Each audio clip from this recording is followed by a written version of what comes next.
Hey there everyone, it's Ashen here, back for my week 10 video commentary for media industries. That's CMN3165 with Michael Strangelove. It's actually really late, it's 1:14 in the morning, and I just kind of want to finish up, and I kind of had some stuff on my mind, so I figured I might as well do it now. For those of you who don't know or haven't looked or seen yet, Dr. Strangelove actually asked us to make the subject of our last video the project itself. So a bit of a reflection kind of on our whole entire project that we've been doing for the past 10 weeks. So without further ado, I'll just kind of get into it, and pretty much I'll just say what I learned.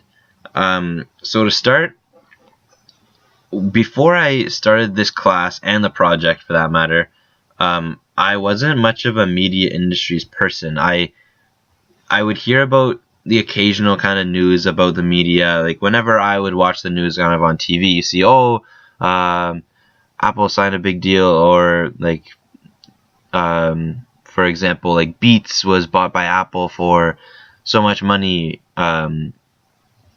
So it was only like kind of the mainstream stuff that I heard. I never really looked into media industries news itself.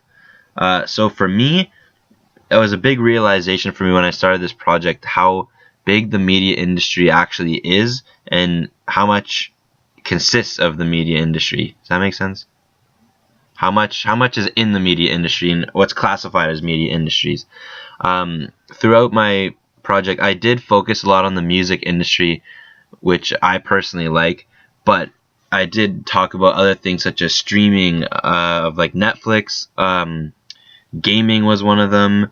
There's just like a whole bunch of different things. Even when I looked up the articles that I didn't use, I would go through, usually Forbes.com was my kind of go-to for the news sections. And there's so much stuff that I never really would even think would be media industries, but it actually was.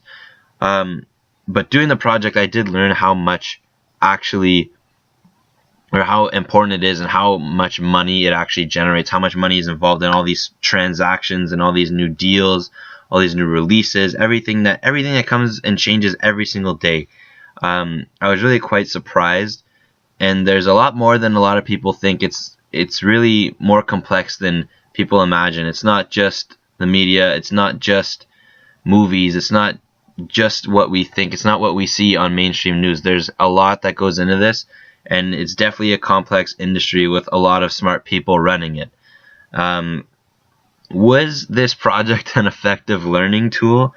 In a way, I would say yes. I'm a little biased almost because I took Michael Strangelove's pop culture class, the CMN2180, and by the time I ended that video project, I was almost excited to make my next video. I was kind of jumping out of my chair. I was thinking of new topics. I could have gone on for another 18 videos or another 9 weeks or whoever it was.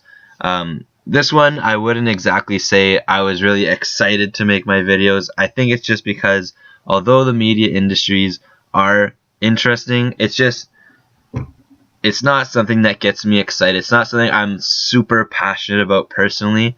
So I wasn't jumping at the fact to make my next video. I wanted to do it, of course, but I wasn't necessarily always the most motivated to do it, especially because I didn't feel like I was understanding some of the articles I was talking about, and I didn't know if I had a firm grasp on it. So I wasn't as confident as I was in the other class. But that being said, I did learn a lot, so I would call it an effective tool. I definitely would not consider it a waste of time.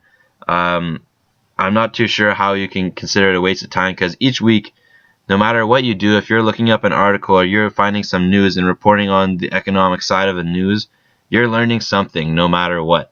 Regardless if it's going to apply to you or not, you are taking in some information, and it is going to help you in the long run, and because it's all related back to our course.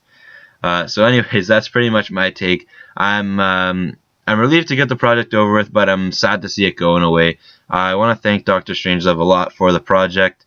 I've really enjoyed all the projects I've had with him in the 2 classes I've taken. I've really enjoyed them both, And I'm looking forward to potentially having some more next year, but we'll see what my schedule looks like. Anyways, thanks a lot for listening for these past 10 weeks, guys, and I hope you guys have a great day. Thanks a lot.